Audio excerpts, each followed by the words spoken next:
The communications officer tried everything. First came the standard hailing frequencies used by every civilized species in the galaxy. The message was simple and direct.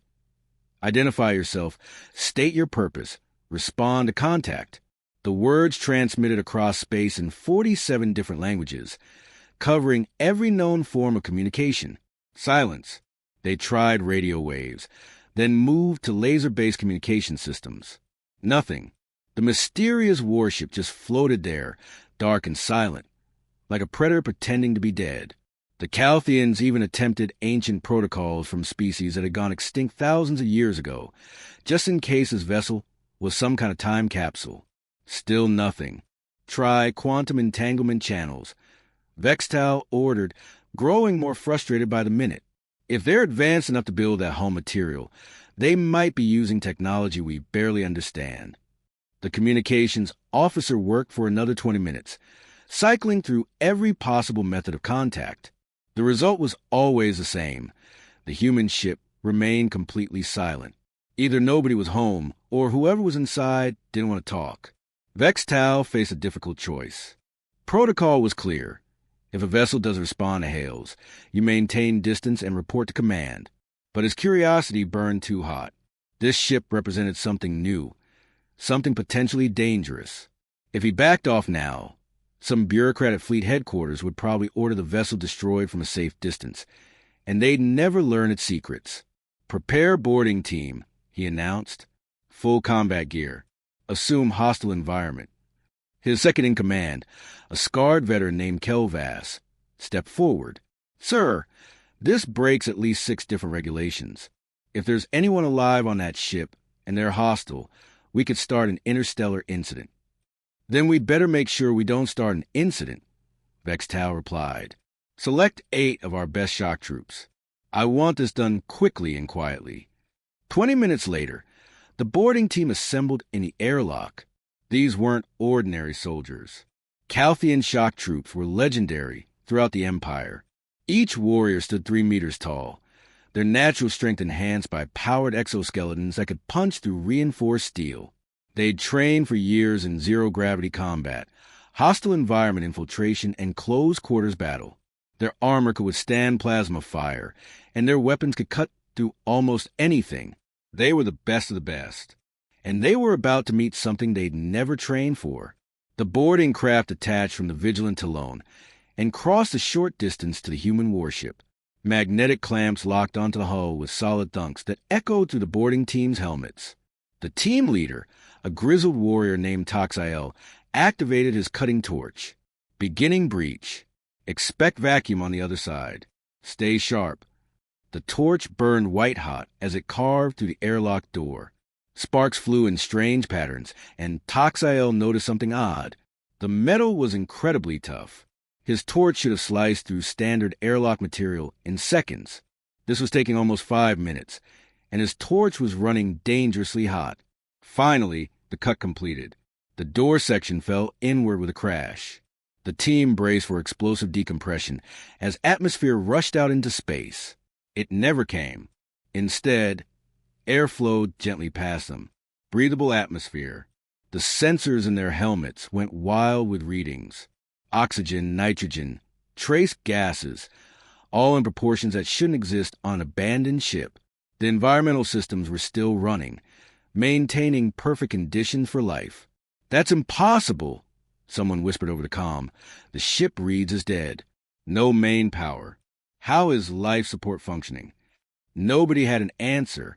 They moved forward cautiously, weapons raised, entering the corridor beyond. Emergency lighting flickered to life as they advanced, triggered by motion sensors that somehow still had power. The lights were dim, casting long shadows that made everything look sinister. The corridors were wrong. That was the first thing every warrior noticed. They were too small, too low.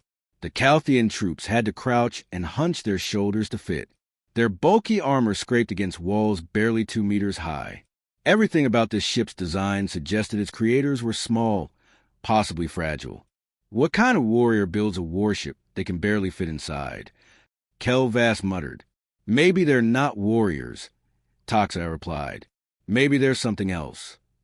They moved deeper into the ship, following a logical path toward what should be the bridge or command center. But instead, they found themselves in a different section entirely.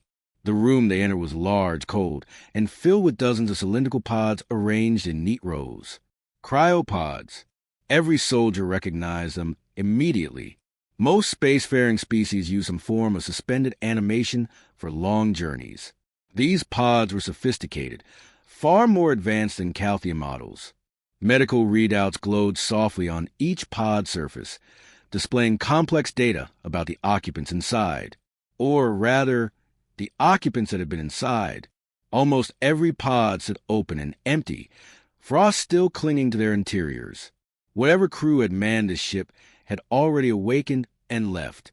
Only one pod remained sealed and active, its system still humming with power.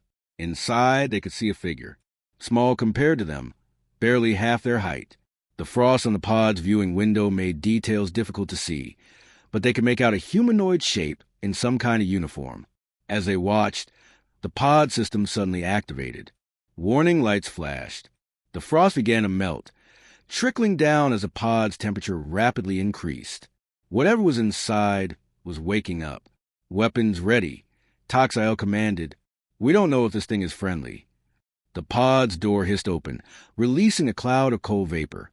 Through the mist, they saw her clearly for the first time. A human female, dressed in a dark military uniform with insignia they didn't recognize. She couldn't have been more than 1.7 meters tall, tiny compared to Calthian warriors surrounding her. She looked weak, fragile, like something that would break if they grabbed her too hard. Her eyes opened. For a moment, she looked confused, disoriented from the long sleep. Then her gaze focused on the 8 armored aliens surrounding her pod, weapons pointed directly at her. Her pupils contracted as her brain processed the situation. She reached for her hip, where a weapon should have been holstered. Found nothing. The gesture was pure instinct, the automatic response of a trained soldier waking to find enemies nearby. Then she did something that shocked every warrior in the room. She smiled. It wasn't a friendly smile. It was a smile of someone who knew something the others didn't. The smile of someone holding all the cards in a game nobody else realized they were playing. "Took you long enough," she said, speaking perfect galactic standard without hesitation or accent. "Captain Rachel Hayes, United Nations Space Command. And you gentlemen just made the biggest mistake of your lives." The Calthian warriors looked at each other, confusion replacing their confidence. This human knew their language. She'd been expecting them. And despite being outnumbered, outgunned, and surrounded by warriors who could literally crush her skull with one hand, she didn't look afraid. She looked amused. That's when Toxiel realized the terrible truth. They hadn't boarded a derelict. They'd walked into a trap. Captain Rachel Hayes stretched slowly, her joints popping after 2 years in frozen sleep. 8 alien warriors surrounded her, each one massive and intimidating with weapons that could probably vaporize her in an instant. Their armor was impressive, covered in battle scars, and equipped with enough firepower to level a small building. But Rachel didn't flinch. She'd seen worse. Much worse. "Lower your weapons," she said calmly, still speaking their language perfectly. "You're not going to shoot me. If you wanted me dead, you would have done it while I was still frozen." Toxiel kept his weapon raised. "You will identify yourself and explain how you speak galactic standard. Your species shouldn't even know we exist." "Oh, we know you exist," Rachel replied, stepping out of the cryopod. She was so small compared to them, barely reaching their chest plates. "We've known for about 7 years now. Intercepted some of your communications, decoded your languages, studied your culture. You Calthians are actually pretty interesting. Warrior society, strong honor code, decent tactical thinking. Not bad." The soldiers exchanged confused glances. 7 years? That was impossible. The last survey of the human homeworld showed primitives who'd barely discovered nuclear power. "You're lying," Kelvas said over the comm from a vigilant Talon. "Our scouts confirmed humans were pre-contact just 50 years ago." Rachel laughed, and it wasn't a pleasant sound. 50 years ago, we were launching chemical rockets and dreaming about Mars. Then something changed. We met the KRYLO. She walked past the soldiers toward a wall panel, completely ignoring their weapons. They were so shocked by her confidence that nobody stopped her. She pressed her hand against the panel, and it glowed to life, recognizing her biometrics. A holographic display appeared, showing star charts and tactical data. This ship is a UNSC Retribution, Rachel explained. United Nations Space Command. We're a stealth reconnaissance vessel designed for deep space operations. I've been in cryo for 2 years, drifting on minimal power, waiting in this graveyard. Waiting for what? Toxiel demanded. Waiting for someone like you to find me. Rachel's smile widened. See, we learned something important during the war. When you want to send a message to new neighbors, you don't send a diplomat. You send a warning. Vextal's voice crackled through the team's communicators. Captain Hayes, if that's really your name, we mean you no harm. We're simply investigating an unknown vessel. There's no need for threats. Oh, Commander, I'm not threatening you. Rachel pulled up another holographic display, this one showing the ship's reactor status. I'm warning you, there's a difference. You see, when you boarded my ship and started cutting through my airlock, you triggered a security protocol. The Retribution's main reactor started its reboot sequence. She tapped the display, and numbers began scrolling rapidly. Power levels climbing. System after system coming online. The Calthians watched the readings with growing alarm. Your ship was showing minimal power, Kelvas said. Our sensors confirmed it was nearly dead. That's because she was sleeping, Rachel replied. Just like me, the Retribution is smart, you see. She knows how to play dead, how to drift through space looking like wreckage. It's what she was designed for. But now that you've poked her, she's waking up. And when she's fully awake, she's going to see 8 armed hostiles aboard and react accordingly. Vextal felt ice run through his veins. What do you mean, react accordingly? I mean she's going to defend herself. The AI doesn't know you're here on a peaceful mission. All she knows is that armed unknowns breached her hull. According to her programming, that makes you enemies. Rachel checked the chronometer on her wrist. You've got about 9 minutes before her weapon systems come online and her IFF systems activate. When that happens, anything not registered as friendly gets classified as a target. This is insane, Toxiel growled. You're telling us your ship has an artificial intelligence that will attack us autonomously? Not just attack you, Rachel corrected. Hunt you. The Retribution was built for one specific purpose. Killing KRYLO swarm ships. Do you know what those are? The Calthians didn't respond. They'd never heard of the KRYLO. Of course you don't, Rachel continued. They came from a sector you guys wrote off as empty space. Dead zone, right? Nothing worth exploring. Well, something was living there. The KRYLO swarm. Imagine creatures that consumed entire planets, stripped them down to bare rock, and moved on to the next system. Imagine living ships the size of moons, protected by millions of smaller vessels, all coordinated by a hive mind that never slept and never stopped. She walked toward a viewport, looking out at the stars. Her voice grew quieter, more serious. For years ago, they found Earth. We weren't ready. We didn't have star drives or energy shields or any of the fancy technology you species take for granted. We had chemical rockets and nuclear weapons and a whole lot of determination. The first wave killed 3 billion people in 6 months. The Calthian warriors stood in stunned silence. 3 billion casualties in half a year? That was genocide on a scale they could barely comprehend. So we adapted, Rachel continued. Humanity has always been good at that. When something tries to kill us, we figure out how to kill it back, but harder. We reverse-engineered KRYLO technology, stole their bioships, learned their weaknesses. We built vessels like the Retribution, designed specifically to hunt and destroy things much bigger and meaner than your patrol ship. Back on the Vigilant Talon, Vextal pulled up the sensor readings. His engineer's voice came through, shaking with fear. Commander, she's telling the truth. Power output from that vessel is increasing exponentially. At current rate, it'll reach full operational capacity in 8 minutes. The energy signature is unlike anything I've ever seen. If those are weapons charging. He didn't finish the sentence. He didn't need to. Rachel turned back to face the soldiers. I'm telling you this because I don't want to start a war with the Calthian Empire. You seem like decent people who made an honest mistake. But if you're still on this ship when the AI comes fully online, you'll be classified as hostiles. And the Retribution doesn't negotiate with hostiles. Then shut it down, Toxiel shouted. Override the sequence. Can't. I was in cryo when you arrived. The AI made the decision on its own, following protocols designed to protect the ship. Only way to stop it now is to get everyone off and transmit the correct friendly identification codes from a safe distance. And you need to do it fast. The shock troops began backing toward the airlock they cut through, their earlier confidence completely gone.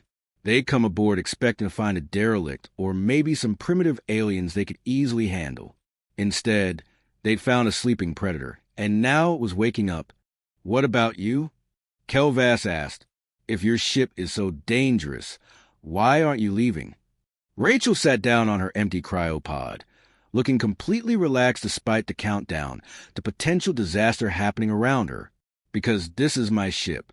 The Retribution knows me. She's not going to hurt me. She checked her chronometer again. You got 7 minutes now. I'd suggest you start running. These corridors are about to get very unfriendly. The Calthian warriors didn't need to be told twice.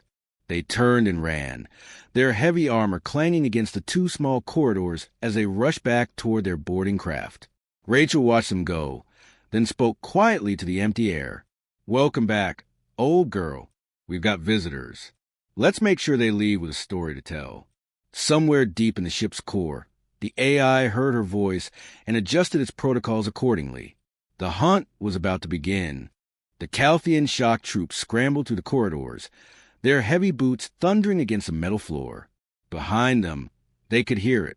The ship was coming alive, not just powering up, but actually waking up like some ancient beast stirring from a long sleep. Lights flickered on in sequence, chasing them through the hallways. Ventilation systems roared to life, creating wind where there should be none. Bulkheads sealed and unsealed automatically as the ship's AI tested its systems. And through it all, a low humming sound grew louder and louder, vibrating through the walls and floor. Move faster, Toxiel shouted, though his warriors were already running as fast as their bulky armor allowed.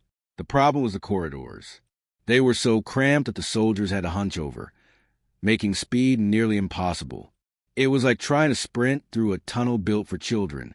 Back in the cryo bay, Rachel Hayes remained seated, watching a holographic countdown on her wrist display. 6 minutes until full system activation. She tapped her communicator. Commander Vextal, I hope your people are close to their exit point. The Retribution doesn't give second chances. On the Vigilant alone, chaos erupted on the bridge. Every sensor screen showed the same terrifying information. The human warship's power signature had increased by 800% in just 3 minutes. Weapon ports were opening along the hull like eyes blinking awake. The ship's reactor was generating energy levels that should have been impossible for a vessel that size. Sir, we need to pull back, the tactical officer urged. If that thing goes hostile while our boarding team is still attached. We're not leaving our people, Vextal snapped. But his hand hovered over the retreat command anyway. He'd never seen readings like this. The human ship was producing enough power to vaporize the Vigilant Talon with a single shot. His engineer's voice cut through the tension. Commander, I'm detecting multiple targeting systems coming online. Rail guns, plasma batteries, missile tubes, and something else I can't identify. The energy signature is off the charts. Whatever that unknown weapon system is, it's drawing more power than our entire ship produces. Rachel's voice came through the open comm channel, calm and almost friendly. That would be the MAC gun, magnetic accelerator cannon. We borrowed the concept from the KRYLO, made it better. Fires a tungsten slug at 0.04% light speed. Punches through just about anything. How are you speaking to us? Vextal demanded. We never gave you our comm frequencies. Your soldiers are wearing military-grade equipment with standardized encryption protocols. The Retribution's AI cracked them in about 40 seconds.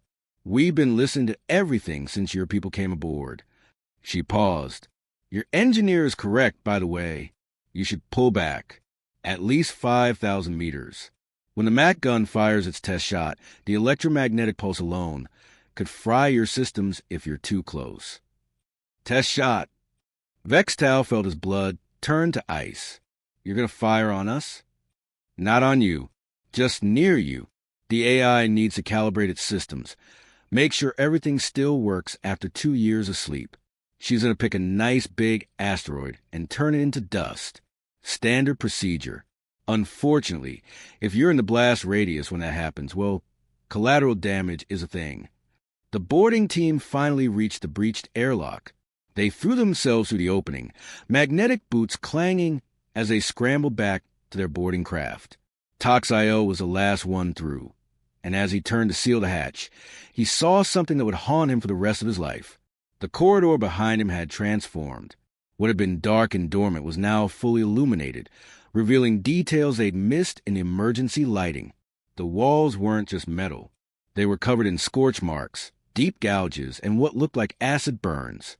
This ship had seen combat that would have destroyed any Calthian vessel 10 times over, and it had survived. "Detach! Detach now!" Tox.io screamed into his comm. The boarding craft's magnetic clamps released, and the small vessel pushed away from the human warship with maximum thrust. On the Vigilant alone, Vextal made his decision. All reverse. Get us clear. The patrol ship's engines flared, pushing them backward, away from the awakening predator. 5,000 meters. 6,000. 7,000. Still the sensors showed that terrible power building inside the human vessel. Rachel finally stood up from her cryopod, stretching properly for the first time. She walked to the ship's command console and placed her hand on it. Immediately, the frantic automated systems calmed. The AI recognized her touch, her biometric signature, her command authority. "Hello, Retribution," she said softly. "I'm home. Stand down hostile protocols. Mark the Calthian vessel as non-combatant. They're not enemies, just curious neighbors who got a little too close." Throughout the ship, weapon systems that had been seconds away from firing began to power down. Targeting locks released. The AI processed this new information, updating its threat assessment. The Calthians were reclassified from hostile unknowns to potential neutrals, but the ship didn't go back to sleep. Now that it was awake, it stayed alert, watching, waiting. Rachel opened a channel to the Vigilant alone. "Commander Vextal, you and your crew are very lucky. The AI was 0.3 seconds away from engaging when I overrode it. Another heartbeat, and your ship would have been cut in half." "Why?"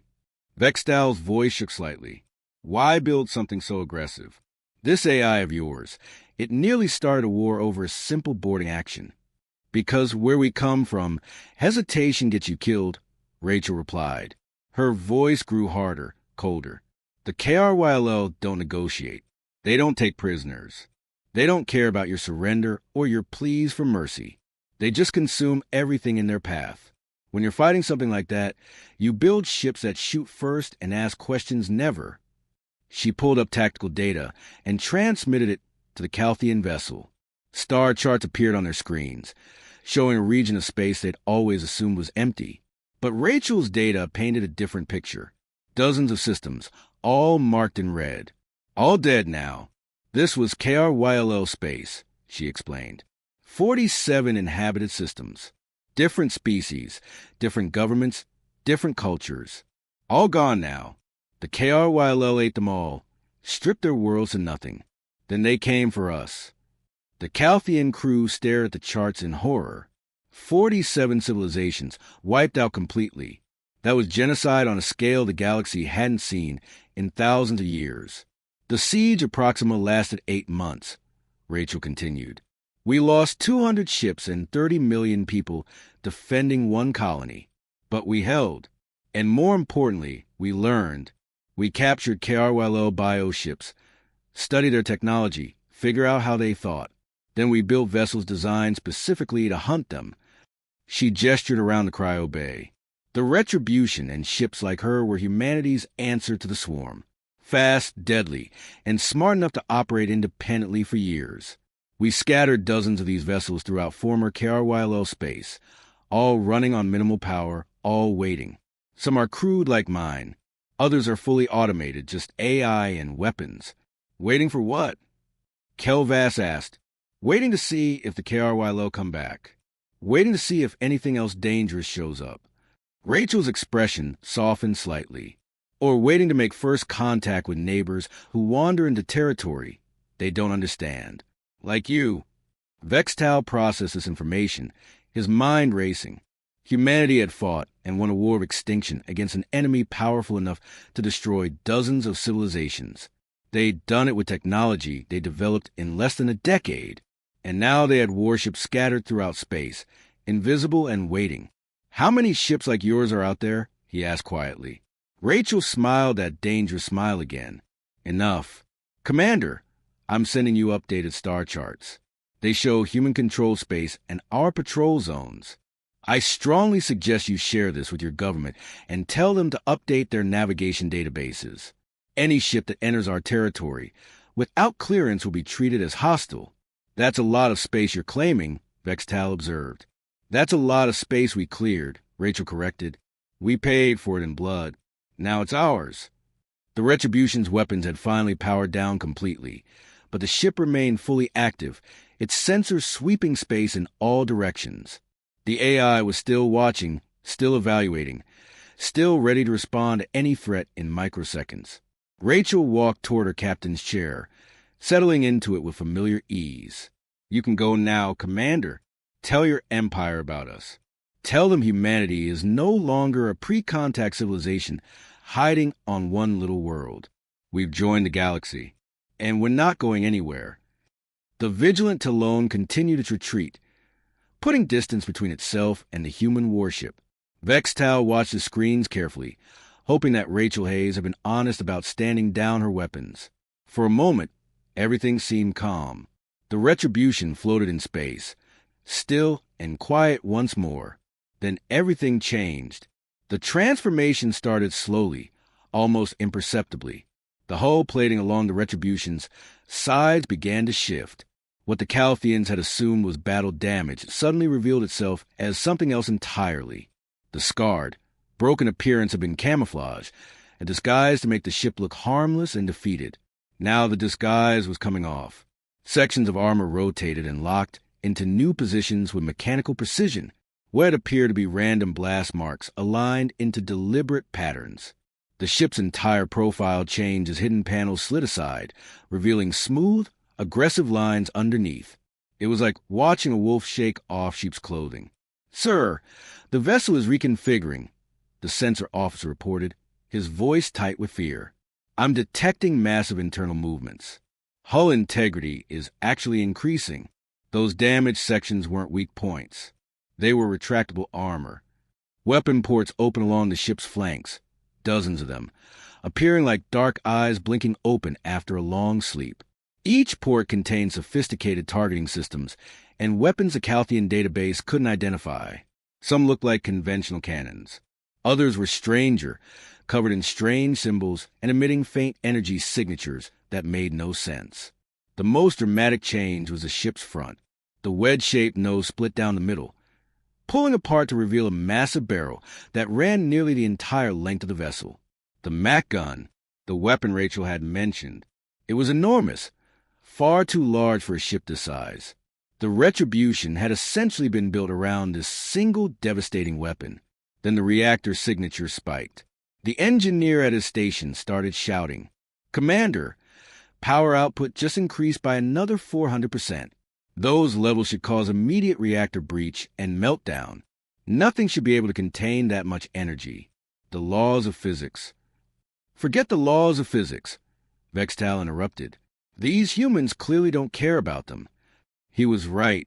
The Retribution's reactor was producing energy levels that would have destroyed any Calthian ship instantly. The containment systems alone should have failed catastrophically. But somehow, impossibly, everything remained stable. The humans had solved problems the rest of the galaxy considered unsolvable.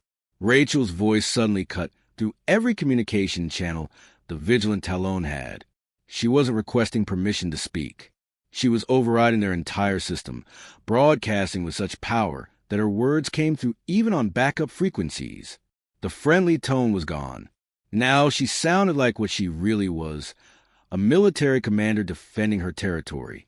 UNSC retribution to unknown vessels. You are in violation of human territorial space. Withdraw immediately or be destroyed. You have 2 minutes to comply. Vextal quickly activated his own transmitter. Captain Hayes, this is Commander Vextal of the Calthian Empire. We mean no harm. We were simply investigating an unknown vessel. We didn't know this region was claimed territory. Ignorance is not an excuse, Rachel replied coldly. This sector was cleared by human forces at significant cost. It now falls under United Nations Space Command jurisdiction. Your presence here is illegal. We can't be in violation of laws we didn't know existed. Kelvas interjected. The galactic navigation databases show this region as unclaimed space. There was a brief pause. When Rachel spoke again, her voice was even colder. We claimed it when we killed everything that was here before. The KRYLO owned the space. We took it from them.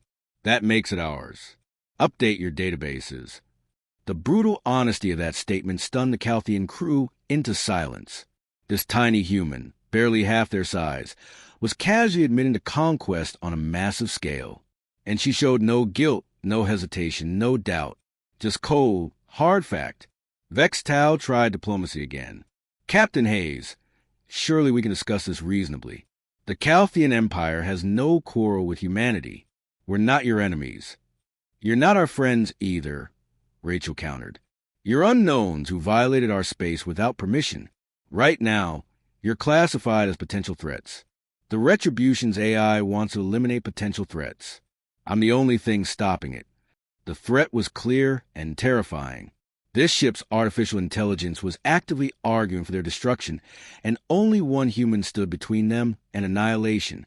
We're leaving, Vextal said quickly. We'll exit this region immediately and report to our government that humanity has claimed this territory. Too slow, Rachel replied. I need you gone now. So let me show you why you should never come back here without explicit permission. The Retribution rotated slightly, its massive Mac gun tracking toward a nearby asteroid. The asteroid was huge, roughly 2 kilometers across, composed of iron and nickel.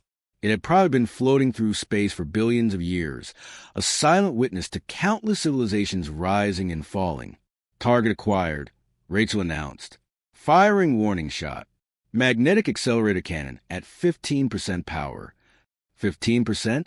The Calthians barely had time to process that before the weapon fired. There was no dramatic flash of light or explosive sound in the vacuum of space. Instead, they saw the result. The massive asteroid simply exploded. One moment it was solid rock and metal. The next, it was a rapidly expanding cloud of dust and fragments. The tungsten slug had hit with such incredible force that it hadn't just punched through the asteroid, it had obliterated it completely. The shock wave of debris hit the vigilant Talon seconds later, harmless but terrifying. Thousands of rock fragments peppered their shields, each impact a reminder of what would have happened if that shot had been aimed at them. 15%, Rachel repeated, letting the words sink in. The Mac gun can fire at full power if needed. At full charge, it can punch through a planetary crust. I'm told the exit hole would be visible from orbit. Nobody on the Calthian ship doubted her. They'd just seen an asteroid that had survived billions of years turned into dust by a weapon that wasn't even fully charged. Vextal was about to order a full retreat when his communications officer's voice cracked with panic. Sir, we're detecting a transmission from the human vessel. It's not directed at us. It's broadcasting on multiple frequencies, using protocols we've never seen before. What kind of transmission? Vextal demanded. I think it's a distress beacon. No, not distress. More like, hey, she's calling for something. Rachel's voice came through their speakers again, and this time there was grim satisfaction in her tone. I should mention, Commander, that the Retribution isn't alone out here. We have patrol routes, regular check-ins, response protocols. When one of our ships detects a potential threat, It calls for backup. We're not a threat. Kelvas protested. You boarded a human military vessel without permission and held one of our officers at gunpoint, Rachel countered. That's absolutely a threat, so I've activated the beacon. My friends are coming. And Commander, I strongly suggest you're long gone before they arrive, because while I'm willing to accept that you made an honest mistake, some of my colleagues are less forgiving. The sensor officer's voice rose to a near scream. Sir, I'm detecting spatial distortions. Multiple contacts. They're using some kind of faster-than-light drive. They're coming in fast. Very fast. How many? Vextal asked, though he wasn't sure he wanted to know the answer. I count 20 signatures. No, 22. 25. Sir, they keep appearing. It's like they're dropping out of hyperspace in waves. Vextal felt his world tilting. 25 warships? Responding to a single beacon call? How large was humanity's military? How many of these devastating vessels did they have scattered throughout space? The first human ship materialized on their screens, emerging from a distortion in space itself. Then another, and another. Each one was similar to the Retribution in design, but with variations. Some were larger, bristling with even more weapons. Others were smaller, sleeker, probably faster. But all of them radiated the same dangerous efficiency. This wasn't a navy. This was a fleet designed for one purpose: overwhelming force. Captain Hayes, Vextal said, his voice carefully controlled despite his fear. We're leaving. We'll report this contact to our government and ensure our people know to avoid human space. You have our word. Your word means nothing to me yet, Rachel replied, but I'll accept your departure. If the Calthian Empire want to establish formal relations, send a diplomatic vessel to the coordinates I'm transmitting now. Come with peaceful intent and proper identification. We can talk like civilized beings then. And if we don't, Kelvas asked, then stay out of our space. Because next time, there won't be warnings. There won't be conversation. There will just be the Mac gun, and you won't see it coming. The human fleet had formed a loose perimeter around the Retribution, weapon systems active but not targeting. Yet, they were waiting, watching, ready to respond to any hostile action in microseconds. Vextal gave the order. Maximum speed. Get us to the border. As the vigilant Talon fled, running faster than it had ever run before, the crew couldn't stop watching their rear displays. The human fleet didn't pursue. They simply watched the Calthians go, silent and menacing, like predators deciding whether prey was worth the chase. On the Retribution, Rachel settled back into her command chair, satisfied. First contact could have gone worse. These Calthians seemed reasonable, and more importantly, they seemed smart enough to be afraid. Fear was good. Fear kept people alive. Fear prevented stupid mistakes. And humanity had just taught the galaxy to be very, very afraid. The human fleet didn't arrive gradually. They came all at once, erupting into normal space like a pack of wolves answering a howl. The spatial distortions were massive, tearing holes in reality itself as the ships forced their way through from wherever they'd been hiding. 20 warships materialized in perfect formation, surrounding the vigilant Talon and the Retribution in a sphere of overwhelming firepower. Each vessel bore the same aggressive design philosophy as Rachel's ship, but with terrifying variations that showed humanity's creativity in destruction. Vextal had spent 30 years in the Calthian military. He'd seen warships from a dozen different species. The Calthians built their vessels to inspire awe and fear. Sleek curves, gleaming hulls, decorative elements that showed their artistic nature even in tools of war. The Zephrons preferred organic designs that looked almost alive. The Torque built massive, blocky fortresses that prioritized armor over everything else. Human warships were different. They were ugly in the most terrifying way possible. There was no art here, no attempt to impress or intimidate through appearance. These ships were pure function, built by engineers who understood that in space combat, every unnecessary element was a weakness. The hulls were angular and sharp, covered in sensor-absorbent materials that made them difficult to track. Weapon systems protruded at seemingly random angles, providing overlapping fields of fire that left no blind spots. But what truly terrified Vextal was the wear and tear. These weren't parade ships or ceremonial vessels. Every single one bore scars of serious combat. Hull patches showed where armor had been blown away and hastily repaired. Weapon ports were blackened from repeated firing. Some ships had entire sections that looked like they'd been rebuilt with whatever materials were available. These vessels had seen war. Real war.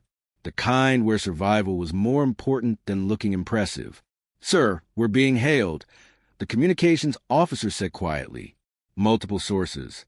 They're demanding identification and explanation for our presence." Before Vextal could respond, one transmission cut through all the others with command authority that couldn't be ignored. A human face appeared on their main screen, older than Rachel Hayes, with gray hair and eyes that had seen too much death. "Calthian vessel. This is Admiral Nathan Cross, commanding officer of the Human Defense Initiative, 3rd Fleet. You've got exactly 30 seconds to explain why you boarded one of my ships and held my officer at gunpoint. Make it good, because right now, my people are voting on whether to turn you into debris." Vextal straightened in his chair, recognizing the tone of someone who'd made hard decisions and lived with the consequences. "Admiral Cross, I am Commander Vextal of the Calthian Empire Border Patrol. We encountered the Retribution while on routine patrol. The vessel appeared to be a derelict, showing minimal power signatures. We attempted communication with no response. Following standard protocol for investigating unknown vessels, we initiated a boarding action to determine if anyone aboard needed assistance. You cut through my airlock with plasma torches and sent armed troops inside. Cross countered. That's not a rescue operation. That's an invasion. We didn't know the vessel was occupied or that this region was claimed territory. Kelvas added quickly. Our navigation databases show the sector as empty space. We meant no harm. Admiral Cross studied them for a long moment, his expression unreadable. Then he glanced at something off-screen and nodded. "Captain Hayes confirms your story.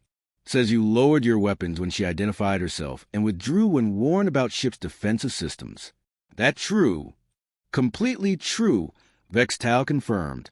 Captain Hayes explained the situation, and we immediately evacuated. We're attempting to leave this region and return to Calthian space. "At least you're smart enough to run when warned," Cross said, and there might have been the faintest hint of approval in his voice. "Most species aren't. They get offended, start making demands, insisting on their rights. Then we have to explain with weapons fire that they don't have rights in human space." Another human appeared on the screen, younger than Cross, with dark skin and the cold eyes of someone who'd killed before and would do it again without hesitation. "Admiral, sensors confirm they haven't charged weapons or deployed defensive systems. They're running scared, just like Hayes said." "Thank you, Commander Phillips." Cross turned his attention back to Vextal. "Here's the situation, Calthian. 5 years ago, humanity encountered a species called the KRYLO. They were a hive mind, consuming everything in their path, turning entire worlds into feeding grounds. They came to Earth thinking we'd be easy prey." He paused, letting that sink in. "They were wrong. We fought them in our own solar system, lost millions of people, but we held. Then we did something they didn't expect. We followed them home. We tracked them through space, learned their technology, stole their ships, and figured out how to kill them. On the Vigilant Talon's tactical display, Cross transmitted star charts. Vextal watched in growing horror as system after system appeared, all marked with human designations. There were dozens of them, stretching across a region of space the Calthians had written off as dead zones. "This is human territory now," Cross explained. "We cleared it system by system, planet by planet. Every KRYLO vessel we found, we destroyed. Every KRYLO colony, we burned. It took us 3 years of constant warfare, but we won. This space is ours now, paid for in human blood. 3 years. Vextal couldn't hide his shock. You conquered this entire region in 3 years. Conquered isn't the right word. Rachel's voice cut in from the Retribution. We exterminated. There's a difference. When you conquer, you accept surrender. The KRYLL didn't surrender. So we didn't stop until they were all dead. The cold finality of that statement made every Calthian on the bridge uncomfortable. This wasn't normal warfare. This was genocide. Justified genocide, perhaps, against a species that couldn't be reasoned with, but genocide nonetheless. What about the other species that lived here? Vextal asked, though part of him did want to know the answer. The databases show at least 40 different civilizations inhabited this region. Rachel's face appeared on a secondary screen, and her expression was hard. We gave them a choice. Fight alongside us, or get out of the way. Some joined us, learned to fight, learned to survive.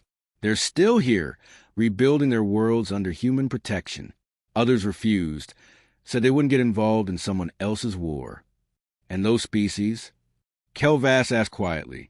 The KRYL ate them, Rachel replied simply. Every single one that stayed neutral got consumed. The KRYL don't care about neutrality. They only understand hunger. So the species that refuse to fight learned a hard lesson.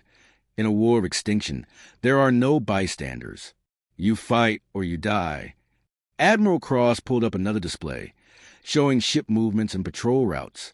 We have 73 vessels scattered throughout this region. Commander Vextal. Stealth ships like the Retribution, destroyers, carriers, and battlecruisers. They're all on permanent patrol, watching for any sign of KRYL survivors or other threats. Any vessel that enters this space without proper authorization gets one warning. Just one. And if they don't heed the warning? Vextal asked. Then they don't leave, Commander Phillips answered from off-screen. We can't afford to be gentle. We learned that lesson the hard way. Hesitation gets people killed. Mercy gets worlds destroyed. So we shoot first and apologize later, if we feel like apologizing at all. The human fleet maintained its formation around a vigilant Talon, not threatening, but making their capabilities abundantly clear. These weren't ceremonial ships or patrol vessels. These were warships that had seen real combat and survived. Each one represented countless battles, thousands of dead KRYL, and a species that refused to accept defeat. We're going to escort you to the border, Cross announced. Consider a courtesy and a warning. The courtesy is that you're leaving alive to tell your government about us. The warning is what happens if you come back without permission.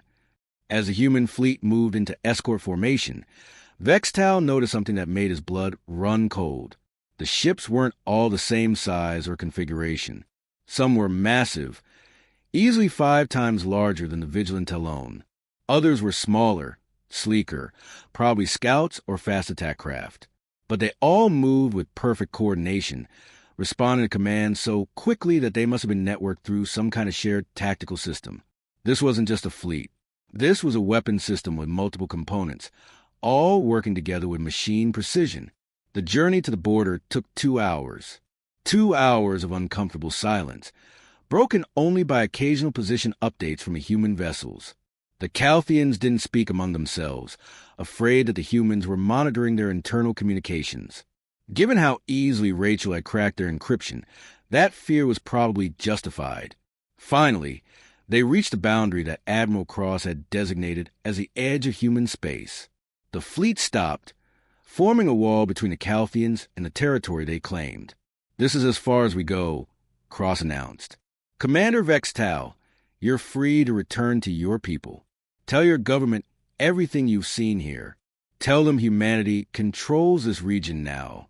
Tell them we're not looking for conflict, but we won't tolerate intrusion either. And if the Calthian Empire wants to establish formal relations, Vextal asked. Admiral Cross actually smiled, though it wasn't particularly warm. Then send diplomats, not soldiers. Send people ready to talk, not fight. We've got detailed protocols for first contact, but they require advance notice, proper identification, and a whole lot of trust building. Captain Hayes transmitted the coordinates and procedures. Follow them exactly, and we can have a civilized conversation. Rachel's voice cut in one last time. Fair warning, Commander. Not all human commanders are as patient as Admiral Cross. Some of them lost entire families to the KRYL. They're not interested in making friends with aliens. So if you do come back, make absolutely sure you follow the protocols perfectly. One mistake, one misstep, and you might meet someone less forgiving than us. The human fleet began to withdraw. ships peeling away in groups, disappearing back into whatever hiding places they come from. Within minutes, only the retribution remained visible, and even she was powering down, preparing to return to her dormant state.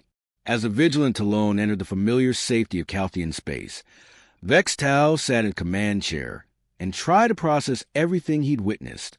Humanity had been a pre-contact civilization just years ago. Now they commanded a fleet of warships, controlled dozens of star systems, and fought a war that would have destroyed most species. They hadn't just joined the galactic community. They carved out their own piece of it by force, killed everything that opposed them, and dared anyone to challenge their claim. And the galaxy hadn't even noticed, while the established civilizations went about their business, trading and politicking and pretending they were sophisticated. Humanity had been fighting for survival in a forgotten corner of space. They'd won that fight through brutality, innovation, and a refusal to accept defeat. "Sir," Kelvas said quietly, "what do we tell the High Command?" Vextal thought about that question carefully. How did you explain that humanity, the primitive species everyone had dismissed, was now a military power capable of genocide? How did you make people understand that humans weren't cute primitives who needed protection? They were apex predators who'd proven they could win wars of extinction. "We tell them the truth," Vextal finally said. "We tell them that humanity is dangerous, aggressive, and absolutely not to be underestimated. We tell them to update every database, every star chart, every protocol. And most importantly, we tell them to stay the hell out of human space unless they're ready to face consequences." He looked at the stars ahead, at the familiar constellations of Calthian territory, and felt something he'd never experienced before in his own region of the galaxy. He felt safe, because between his people and whatever threats existed in deep space, there was now a buffer, a wall of human warships, crewed by soldiers who'd already proven they could win impossible wars. The humans were humanity's problem now, and Vextal didn't envy anything foolish enough to threaten them. In the darkness behind them, the retribution went dark again, settling back into its patient wait. Rachel Hayes returned to cryosleep, trusting her ship to wake her when needed, and scattered throughout that conquered region of space, 72 other vessels did the same, waiting, watching, ready to show the galaxy what happened when you push humanity too far. The age of human expansion had begun, and the galaxy would never be the same.